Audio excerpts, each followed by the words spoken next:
10장. 율법은 장차 올 좋은 일의 그림자일 뿐이요 참 형상이 아니므로 해마다 늘 드리는 같은 제사로는 나아오는 자들을 언제나 온전하게 할 수 없느니라. 그렇지 아니하면 섬기는 자들이 단번에 정결하게 되어 다시 죄를 깨닫는 일이 없으리니 어찌 제사 드리는 일을 그치지 아니하였으리요. 그러나 이 제사들에는 해마다 죄를 기억하게 하는 것이 있나니 이는 황소와 염소의 피가 능히 죄를 없이 하지 못함이라. 그러므로 주께서 세상에 임하실 때 이르시되 하나님이 제사와 예물을 원하지 아니하시고 오직 나를 위하여 한 몸을 예비하셨도다. 번제와 속죄제는 기뻐하지 아니하시나니 이에 내가 말하기를 하나님이여 보시옵소서 두루마리 책에 나를 가리켜 기록된 것과 같이 하나님의 뜻을 행하러 왔나이다 하셨느니라. 위에 말씀하시기를 주께서는 제사와 예물과 번제와 속죄제는 원하지도 아니하고 기뻐하지도 아니하신다 하셨고 이는 다 율법을 따라 드리는 것이라. 그 후에 말씀하시기를 보시옵소서 내가 하나님의 뜻을 행하러 왔나이다 하셨으니 그 첫째 것을 폐하심은 둘째 것을 세우려 하심이라. 이 뜻을 따라 예수 그리스도의 몸을 단번에 들이심으로 말미암아 우리가 거룩함을 얻었노라. 제사장마다 매일 서서 섬기며 자주 같은 제사를 드리되 이 제사는 언제나 죄를 없게 하지 못하거니와 오직 그리스도는 죄를 위하여 한 영원한 제사를 드리시고 하나님 우편에 앉으사 그 후에 자기 원수들을 자기 발등상이 되게 하실 때까지 기다리시나니 그가 거룩하게 된 자들을 한 번의 제사로 영원히 온전하게 하셨느니라. 또한 성령이 우리에게 증언하시되 주께서 이르시되 그날 후로는 그들과 맺을 언약이 이것이라 하시고 내 법을 그들의 마음에 두고 그들의 생각에 기록하리라 하신 후에 또 그들의 죄와 그들의 불법을 내가 다시 기억하지 아니하리라 하셨으니 이것들을 사하셨은즉 다시 죄를 위하여 제사 드릴 것이 없느니라. 그러므로 형제들아 우리가 예수의 피를 힘입어 성소에 들어갈 담력을 얻었나니 그 길은 우리를 위하여 휘장 가운데로 열어놓으신 새로운 살 길이요 휘장은 곧 그의 육체니라. 또 하나님의 집 다스리는 큰 제사장이 계심에 우리가 마음의 뿌림을 받아 악한 양심으로부터 벗어나고 몸은 맑은 물로 씻음을 받았으니 참 마음과 온전한 믿음으로 하나님께 나아가자. 또 약속하신 이는 미쁘시니 우리가 믿는 도리의 소망을 움직이지 말며 굳게 잡고 서로 돌아보아 사랑과 선행을 격려하며 모이기를 패하는 어떤 사람들의 습관과 같이 하지 말고 오직 권하여 그날이 가까움을 볼수록 더욱 그리하자. 우리가 진리를 아는 지식을 받은 후 짐짓 죄를 범한 즉 다시 속죄하는 제사가 없고 오직 무서운 마음으로 심판을 기다리는 것과 대적하는 자를 태울 맹렬한 불만이 있으리라. 모세의 법을 폐한 자도 두세 증인으로 말미암아 불쌍히 여김을 받지 못하고 죽었거든 하물며 하나님의 아들을 짓밟고 자기를 거룩하게 한 언약의 피를 부정한 것으로 여기고 은혜의 성령을 욕되게 하는 자가 당연히 받을 형벌은 얼마나 더 무겁겠느냐. 너희는 생각하라. 원수 갚는 것이 내게 있으니 내가 갚으리라 하시고 또다시 주께서 그의 백성을 심판하리라 말씀하신 것을 우리가 아노니 살아계신 하나님의 손에 빠져들어가는 것이 무서울진저 전날에 너희가 빛을 받은 후에 고난의 큰 싸움을 견디어낸 것을 생각하라. 혹은 비방과 환난으로서 사람에게 구경거리가 되고 혹은 이런 형편에 있는 자들과 사귀는 자가 되었으니 너희가 갇힌 자를 동정하고 너희 소유를 빼앗기는 것도 기쁘게 당한 것은 더 낫고 영구한 소유가 있는 줄 알미라. 그러므로 너희 담대함을 버리지 말라. 이것이 큰 상을 얻게 하느니라. 너희에게 인내가 필요함은 너희가 하나님의 뜻을 행한 후에 약속하신 것을 받기 위함이라. 잠시 잠깐 후면 오실 리가 오시리니 지체하지 아니하시리라. 나의 의인은 믿음으로 말미암아 살리라. 또한 뒤로 물러가면 내 마음이 그를 기뻐하지 아니하리라 하셨으니 우리는 뒤로 물러가 멸망할 자가 아니요 오직 영혼을 구원함에 이르는 믿음을 가진 자니라. 아멘. 10장 1절에서 말씀하죠. 율법은 장차 올 좋은 일의 그림자일 뿐이요 참 형상이 아니다. 8장과 9장에서 반복해서 했던 말씀입니다. 율법은, 그리고 율법을 통해서 드리는, 율법에 기록된 대로 드리는 그 제사는 실체가 아니에요. 장차 올 좋은 일의 그림자일 뿐이다.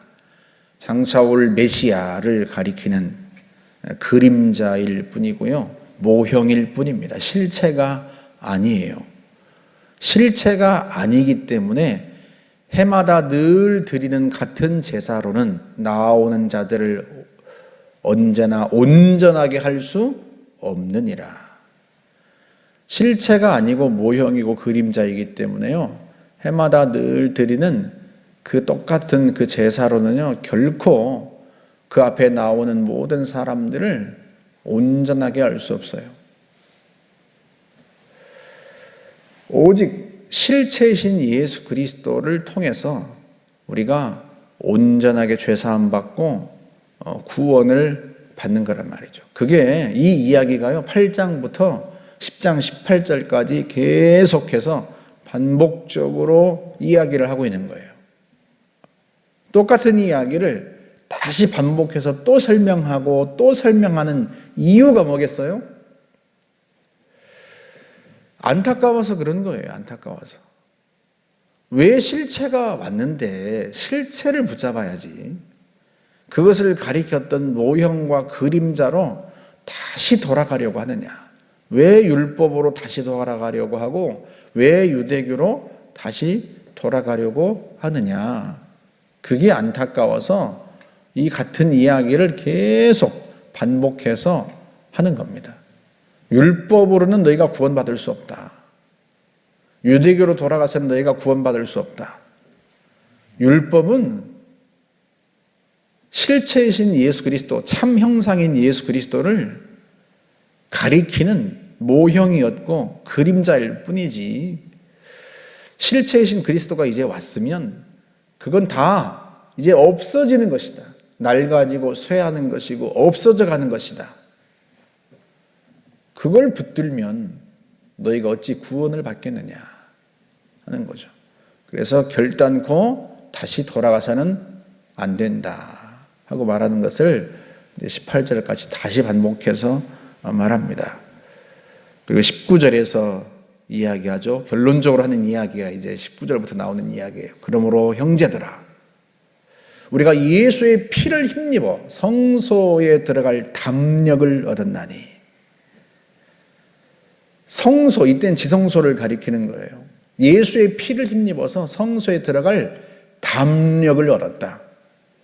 여러분, 예수께서 오시기 이전에는요, 감히 누구도 이 지성소로 들어갈 생각을 엄두조차 내지 않았어요. 심지어 대제사장도요, 1년에 딱 한 번만 들어갔습니다. 그것도 먼저 자기의 죄를 속죄하는 제사를 드린 후에야 백성들을 위해 속죄하는 제사를 드리고 그 피를 가지고 성소와 지성소를 가르는 휘장을 둘추고 들어가는데, 그 대제사장도요, 발목에 방울을 달고 들어갔어요. 끈을 메고, 발목에 끈을 메고. 왜? 거룩하신 하나님 앞에 들어가는데 혹시라도 그 대제사장에게 죄를 발견하면, 하나님이 죄를 발견하면 그 자리에서 죽여버리셨어요. 그런데 누구도 감히 그 지성소로 들어가서 그 대제사장의 시체를 꺼낼 수가 없단 말이에요. 왜? 그 지성소로 들어간 자는 다 죽어요. 그래서 방울 소리가 들리지 않으면 이 대제사장이 죽었구나 생각해서 어떻게? 발목에 매단 그 줄로 잡아당겨서 꺼내는 거예요. 그러니 누가 감히 이 지성소로 들어갈 엄두를 내겠습니까? 그런데 예수의 피를 힘입어서 우리가 그 지성소로 들어갈 담력을 얻었다는 거예요. 담력을. 이게 얼마나 감사한 일이에요. 그 길은 우리를 위하여 휘장 가운데로 열어놓으신 새로운 살 길이요, 휘장은 곧 그의 육체니라. 거룩하신 하나님 앞에 나아가는 길이에요, 길. 그 길인데 휘장 가운데로 열어놓으신 휘장을 찢고 성소와 지성소를 가르는 그 휘장을 찢고 열어놓으신 새로운 길이고 그 길은 죽는 길이 아니라 사는 길이에요. 살 길이에요. 예전엔 그게 죽는 길이었습니다. 감히 누구라도 휘장을 열고 지성소로 들어가면 죽었어요. 감히 거룩하신 하나님 앞에 죄가 있는 인간이 나아가지 못했고 대제사장도 두려운 마음으로 갔던 길입니다. 그런데 이제는요, 누구라도 휘장 가운데로 예수께서 길을 열어놓으셨기 때문에, 하나님 앞에 나아가는 길을 열어놓으셨기 때문에 갈 수 있단 말이죠. 죽는 길이 아니고요, 사는 길이고 살 길이에요. 휘장은 곧 그의 육체니라. 예수께서 휘장, 자신의 몸을 십자가 위에서 찢으심으로 그 휘장을 찢으신 거예요. 여러분 실제로 마태복음 27장 51절에 보면 예수님께서 십자가에서 운명하셨을 때 성소 휘장이 위로부터 아래까지 찢어져서 둘이 되었다. 그렇게 말씀합니다. 그래서 휘장은 곧 그의 육체다. 예수께서 자신의 육체를 십자가 위에서 찢으시고 피를 흘리심으로 말미암아 이제는 염소와 그 송아지의 피가 아니라 거룩하신 하나님의 아들의 그 피로 말미암아 우리가 깨끗하게 되어서 누구라도 두려움이 없이 하나님 앞에 나아갈 수 있게 되었다 하는 거예요. 그러니 얼마나 감사한 일입니까? 그 주님 붙들고 살아가야지. 우리의 죄를 없애지 못하는 과거의 그 율법과 율법으로 말미암은 그 속죄의 대사로 돌아가서는 안 된다 하는 거죠. 그걸 이야기하는 거예요. 그래서 22절의 말씀을 합니다. 우리가 마음의 뿌림을 받고, 어떤 뿌림을 받아요? 예수의 핏뿌림을 받아서 악한 양심으로부터 벗어나고 몸은 맑은 물로 씻음을 받았으니, 무엇을 가리키는 것이겠어요? 세례를 의미하겠죠. 우리의 심령이 예수의 핏뿌림을 받고 우리가 예수의 피를 믿고 세례를 받았단 말이죠. 그러니 어떻게 하라? 참 마음과 온전한 믿음으로 하나님께 나아가자. 무엇을 가지고 나아가자? 믿음으로 나아가자. 누구를 믿는? 예수를 믿는 믿음으로 나아가자. 다시 율법으로 돌아가서는 안 되고. 또 23절에 말씀하죠. 약속하신 이는 미쁘시니, 우리에게 구원의 약속을 주신, 예수로 말미암은 구원의 약속을 주신 하나님은 미쁘시다. 믿을만하고 신뢰할 만하다. 그러니 어떻게 하라는 거예요? 우리가 믿는 도리의 소망을 움직이지 말며 굳게 잡고, 우리가 믿는 도리, 예수를 믿는 믿음, 믿음의 도, 그 도로서 우리에게 주어지는 구원의 소망, 예수로 말미암은 그 구원의 소망을 움직이지 말며 굳게 잡으라. 흔들리지 말고 움직이지 말고 자리를 떠나지 말고 다시 유대교로 돌아갈 생각하지 말고 굳게 잡고 서로 돌아봐 사랑과 선행을 격려하고, 모이기를 패하는 어떤 사람들의 습관과 같이 하지 말고 오직 권하여 그날이 가까움을 볼수록 더욱, 주님이 다시 오시는 그날이 가까워질수록 더욱 그리하자. 더욱 모이기를 힘써라 하는 것입니다. 서로 격려하고 사랑과 선행을 격려하고 함께 모여서 서로 돌보고 서로 격려하고 주님이 기뻐하시는 일들을 행하고 그렇게 믿음으로 굳건하게 서라 하고 말씀을 합니다. 그리고 나서 26절에요. 또다시 한번 강력한 경고를 합니다. 우리가 진리를 아는 지식을 받은 후 짐짓 죄를 범한 즉 다시 속죄하는 제사가 없고, 이때의 죄는 뭘 말하겠어요? 유대교로 돌아가는 것을 의미합니다. 다른 죄를 말하는 게 아니에요. 이미 진리를 아는 지식을 받았어요. 진리신 예수 그리스도를 믿고 그분의 백성이 되었는데, 죄사함 받았는데 다시 또 죄를 범한 즉 다시 또 유대교로 돌아가면 다시는 속죄하는 제사가 없다. 오직 무서운 마음으로 심판을 기다리는 것과 대적하는 자를 태울 맹렬한 불만 있으리라. 너희들이 유대교로 다시 돌아간다면 다시는 너희가 죄사함 받을 길이 없다.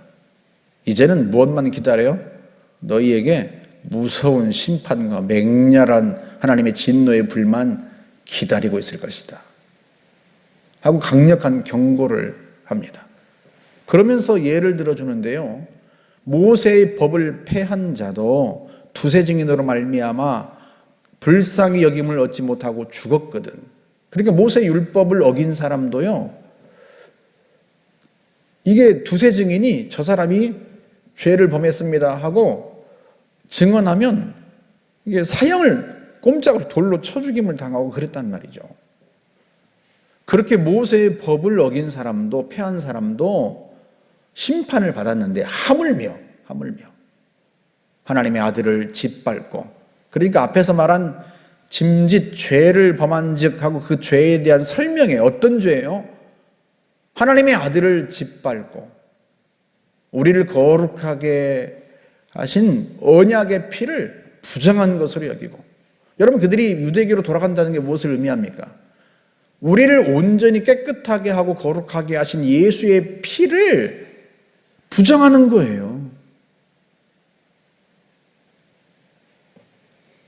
성령의 은총의 성령을 욕되게 하는 거예요. 그런 자들에게는요, 이게 기다리는 게 심판밖에 없어요.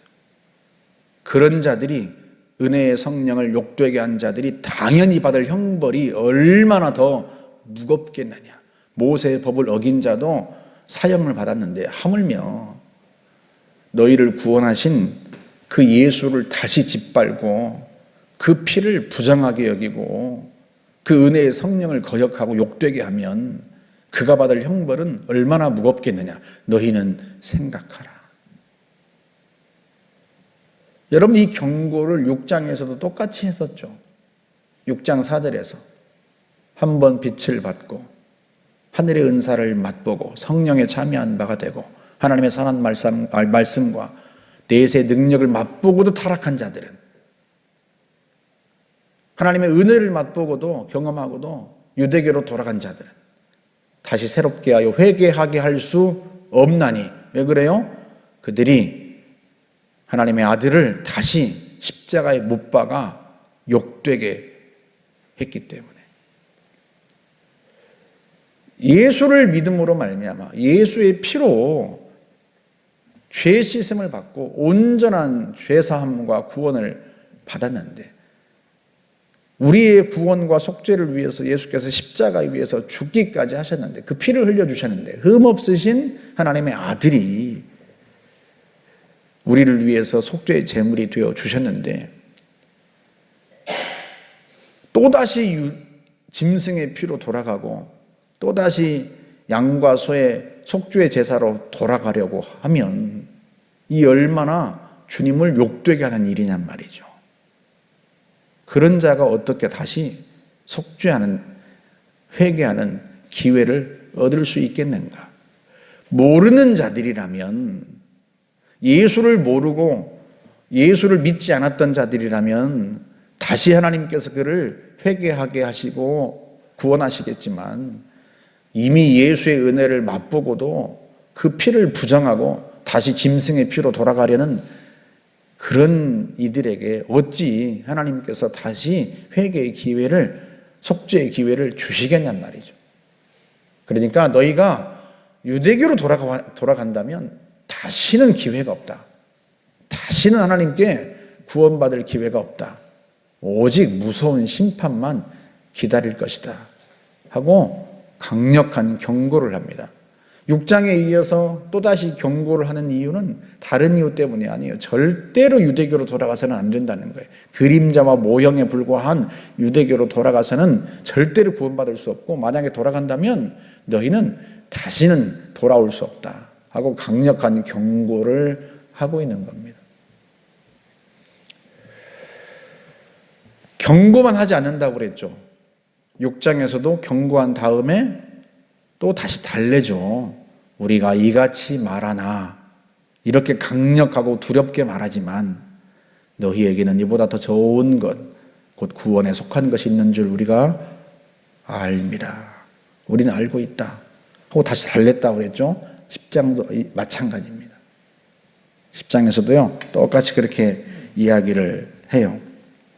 전날에 하고 말합니다. 32절에 전날에 너희가 빛을 받은 후에 고난의 큰 싸움을 견디어낸 것을 기억하라.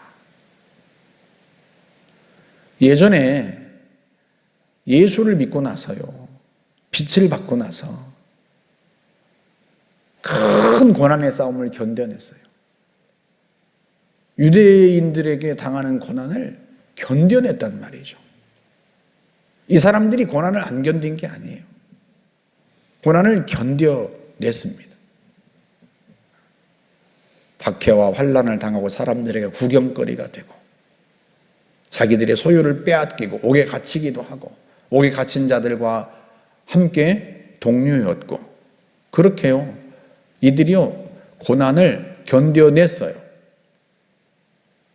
지금껏 잘 싸워왔단 말이에요. 지금껏 잘 싸워왔는데 이제 그 싸움을 포기하면 되겠느냐. 그러니 어떻게 하라? 조금만 더 참고 기다려라 하고 말하는 거예요. 너희에게 인내가 필요함은 하나님의 뜻을 행한 후에 약속하신 것을 받기 위함이라. 너희가 인내가 필요하다. 조금만 더 참고 견뎌라.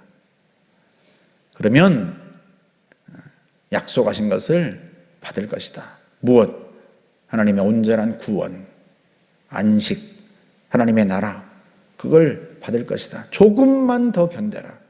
잠깐 후면 오실 리가 오시리니 지체하지 아니하시리라. 주님이 금방 다시 오실 것이다. 그러니 지체하지 않으실 테니 인내해라. 나의 의인은 믿음으로 말미암아 살리라. 뒤로 물러가면 내 마음이 그를 기뻐하지 아니하리라 하셨느니라. 하나님의 의인은 무엇으로 살아요? 믿음으로 살아요. 믿음으로. 뒤로 물러가면 주님이 그를 기뻐하지 아니하십니다. 그러니 너희가 이전에 그 큰 고난의 싸움을 잘 견뎌냈으니 조금만 더 인내하고 참고 견뎌라. 믿음으로 살아라. 너희의 믿음이 너희를 구원해낼 것이다 합니다. 그러면서 마지막 결론, 그리스도인의 정체성을 이야기하면서 10장을 끝내죠. 우리는 뒤로 물러가 멸망할 자가 아니요 오직 영혼을 구원함에 이르는 믿음을 가진 자니라. 우리 모두는 결코 뒤로 물러가서 멸망할 자가 아니다. 또다시 뒤로 물러가서 유대교로 돌아가서 멸망할 자가 아니다. 너나 나나 우리는 절대 뒤로 물러가서 멸망할 자가 아니고 뭘 가진 자예요? 영혼을 구원함에 이르는, 영혼을 구원하는 믿음을 가진 자다. 너나 나나 다 그 믿음이 있지 않느냐 하고 말씀을 합니다.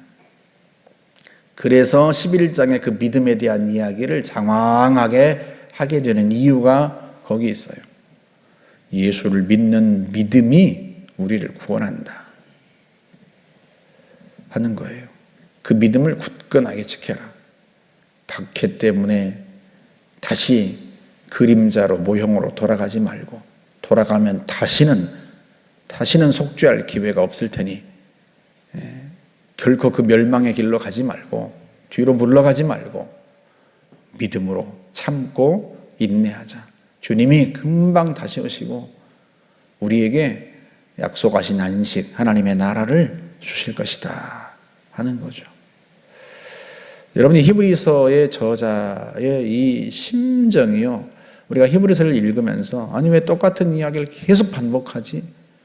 앞에 했던 경고를 왜 또 하지? 우리가 그 심정을 좀 알아야 돼요.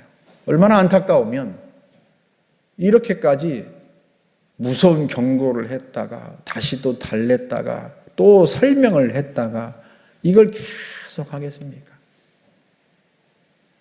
이게 하나님의 심정이에요. 주님의 심정이에요. 십자가 위에서 생명을 버리면서까지 구원하셨는데, 그 피를 흘려주셨는데, 그 피를 의지하지 않고 그 예수를 붙들지 않고 다시 옛날로 돌아가려는 이들을 보면서 주님이 얼마나 안타까우시겠냐 말이죠. 그 주님의 심정이 히브리서 저자에게 그대로 담겨 있는 거예요. 여러분, 오늘날이라고 다르겠습니까? 강단에 서서 목회자가 여러분 기도합시다. 하나님 앞에 엎드려 기도합시다. 간곡하게 했던 이야기를 또 반복하고 또 다시 반복하고 때로는 경고의 메시지처럼 그렇게 앞에 선 목회자가 마치 잔소리하는 것처럼 어떤 때는 꾸짖는 것처럼 그렇게 말했다가 어떤 때는 달래고 얼러서 다 하나님의 은혜가 우리에게 있습니다 하고 말하고, 여러분 그 심정을 좀 성도분들도 헤아릴 줄 알아야 돼요. 하나님의 그 심정을. 제가 상단에 설 때마다, 주일에 설 때마다 기도하고 사는 게 뭐냐면 설교를 잘 이해할 수 있게 해달라고 기도하는 게 아니에요. 이 설교를 통해서 하나님의 마음을 알 수 있게 해달라고 기도합니다. 왜 이런 설교를 목사를 통해서 하게 하시는지, 그 하나님의 심정, 하나님의 마음을 성도들이 아는 게 중요해요. 그 마음을 안다면 여러분 왜 기도하지 않고, 왜 말씀 묵상하지 않고, 왜 하나님 앞에 신실하게 섬기지 않겠어요? 마치 자식이 부모 심정을 모르니까 엉뚱한 길로 가는 것처럼, 우리가 하나님의 마음을 잘 모르니까 우리가 자꾸 내 마음대로 살아가는 거고, 부모의 심정을 모르니까 자식이 잔소리한다고 부모하고 싸우는 것처럼 하나님의 심정을 모르니까 목사님은 또 잔소리하고 또 저렇게. 그런데요, 이 히브리서를 읽으면서요, 그 하나님의 그 안타까운 마음과 그 사랑이, 그 마음이 구구절절 드러나는 거예요. 경고했다가 다시 달랬다가 또 설명했다가 다시 또 경고하고 또 달래고. 우리는 그런 사람 아니지 않느냐? 우리는 뒤로 물러가 멸망할 자가 아니지 않느냐? 우리는 오직 믿음을 가진 자 아니냐? 그렇게 달래고. 우리가요, 예수의 피를 굳게 붙잡고 믿음의 길을 가기를 바라는 그 하나님의 마음을 안다면 우리가요, 이 믿음의 길을 흔들리지 않고 굳건하게 갑니다. 저와 여러분들이 그렇게 주님의 심정을 알아서 흔들리지 말고 믿음의 길을 굳게 가는 그런 하나님의 자녀들 되시기를 주의 이름으로 축복합니다. 함께 기도하겠습니다. 하나님 아버지, 주님의 말씀을 읽고 듣고 묵상할 때마다 우리를 향한 절절한 주님의 사랑과 그 애끓는 마음을 느낍니다.